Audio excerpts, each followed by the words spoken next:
Stop with the tears, stop with the emotions, don't be a mama's boy. Don't be a baby. Find your inner man. Grow a pair. Suck it up. And don't be a girl. Be a man. Our culture has this construct that wants to define masculinity in a certain way. From childhood to adulthood, we've been forced to compare ourselves with this construct.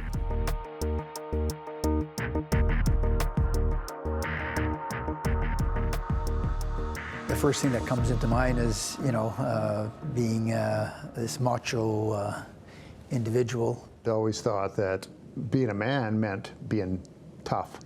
I mean, you see it all the time in a movie. It's a really intense scene where a man is, you can clearly see he's struggling with something inside, and instead of having an outward emotion, the camera pans around and it comes and it zooms in on his face just as he has one single masculine tear drop. Being someone who's strong, who doesn't show their emotion, who comes with a bit of power at times. It's to be that guy, that puff chest out guy. He's always talking through his teeth and he's angry, and it's like, that's how you deal with your problems. Yeah, I just think of somebody who walks around having to be tough. I think every boy, by the time they're 7, 8 years old, we learn this on ball fields and playgrounds and during recess all over our community. And that is, as a culture, we teach young boys that what it means to be a man has something to do with athletic ability. Somehow we associate masculinity with size or strength or some kind of skill set that allows you to compete on that playground. How I viewed myself changed when I got MS. I thought of myself as less than a man. It was false, but my life has always been highly physical. It was always highly physical, and I viewed myself, and my masculinity was based on physical prowess. The current definition of masculinity is essentially that anything that's feminine, if you're a man and you do anything that's feminine, is like taboo or bad. You don't want to be seen, like, because there's social ramifications of displaying femininity if you're a man, like emotions, etc. Even when I do this and I get called like a woman, it's still just like, you still get like this part of me, even though I've done this, it's just like, it's just rattling, but it's like, why is that rattling? Because it's like I said, we devalue women in our society.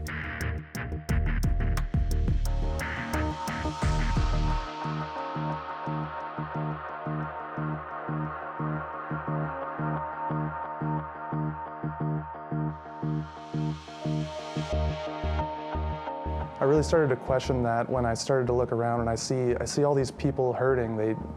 They don't know how to express their emotions. They don't know how to speak about them. They don't know how to talk to anyone about them, and it makes people feel really isolated, and a lot of times it pushes them to do things that they wouldn't otherwise do. So for example, like I was born with a spectrum of emotions that I should be able to like articulate, and I should be able to experience them, but like from a young age, right, I was socialized to regress those, right? Because I'm a man. Like, be a man. Don't be emotional. When men can't share, when men can't emote, those feelings don't go away and dissipate. They build up like a pressure cooker. And when men feel devalued or disrespected, out comes this anger and this rage. There are men that seek out abilities to ensure that they are always in control and always powerful, and it manifests itself through violence. If you can't verbalize how words and actions impact you, difficult to understand how your words and actions impact another human being. Ground zero for hazing, for bullying, dating abuse, gender violence, all kinds of issues in our culture. But you think about violence toward girls and women. You know, the most dangerous place for a woman in North America today is not to be on the street after midnight. It's in her home.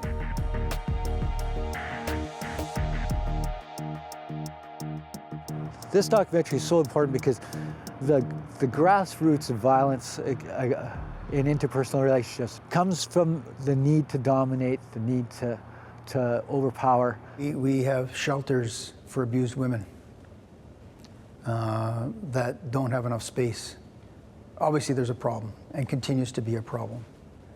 The fact that there's shelters for abused women means that we got a society that's broken. Malviolence toward women is not going to end until we raise up a generation of men that have the moral clarity and the moral courage to call out other men. When they hear the objectification of girls and women, the put down of girls and women, we need to raise up a generation of boys that learn how to speak out of some kind of moral clarity, moral courage. Moral courage is always doing the right things in the face of your fear. And we've got to develop boys with more, and men with that kind of courage. You've got to risk not going with the flow of whatever that male associates you have. And you've got to learn how to live out of your own moral, ethical development. As a man, if you're honest with yourself and evaluate yourself as you go along, and you'll see that a lot of times you're already good enough. You don't have to be something you're not, right? Just be yourself.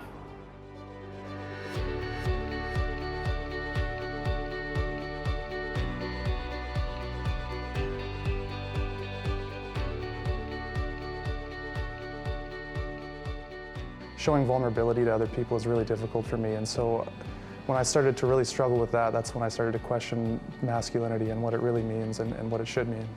Know what a real hero is and a real man is. The guy that's rapping off, you know, $1 million song every time he does an album isn't necessarily the man you want to be. The guy that cleans the school that you go to school in every day for 30 years, puts his kids through university. You know, when you put them side by side, who's more manly? I remember when I was the mayor, and one of the speeches early in my career as mayor was a bit of an emotional speech for me personally.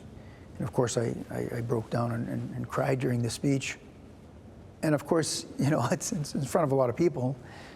I just finally said to myself, hey, listen, that's who I am. You know, I'm an emotional guy, and I'm not afraid to show it, and I don't care what people think. I still think today we're stuck in a society that people think, you know, what a suck.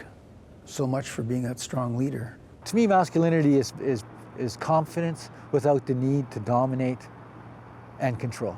I've got to the point now where I realize that it's more standing up for others. It's more standing up for what is right, and then defining what is right. But for me, it's always been standing up for the most vulnerable and those that can't speak for themselves. The way to change the current situation is what we're doing right now, right? One video at a time, one initiative at a time, one school at a time, or university, and just keep spreading it and spreading the message about, you know, to man up, to redefine what you think a man should be. When you're in that group of individuals and something is said that's negative, that's derogatory towards women, you know, you have to stop and think, well, hang on a sec here. Is that acceptable? And of course it's not acceptable. What have I done something about it? I'm not sure, because I didn't think about it. But I think what we're talking about here and the message that we're trying to deliver is exactly that, is not to sit as an innocent bystander and to speak up, With the way social reproduction works, if we just accept what we're told throughout our lives, if we accept those messages we receive from the media, our parents, from other people, then we're just going to keep reproducing the same problems over and over again. People need to realize that it's on us. We don't have to live the same way that the generations before us lived. We don't have to continue to live in a misogynistic society. We can make the change. It's what we do in our everyday lives. It's how we act. We decide what we want our society to be. So I think it falls on everyone, and especially men, because quite frankly, we're the problem right now. There are times where women belittle men that are emotional and stuff like that. Like, I've heard it, because they've been socialized to view a man in the same way that we've been socialized to grow up. We just have to have a more, like I said, like a more comprehensive, expanded version of what masculinity means.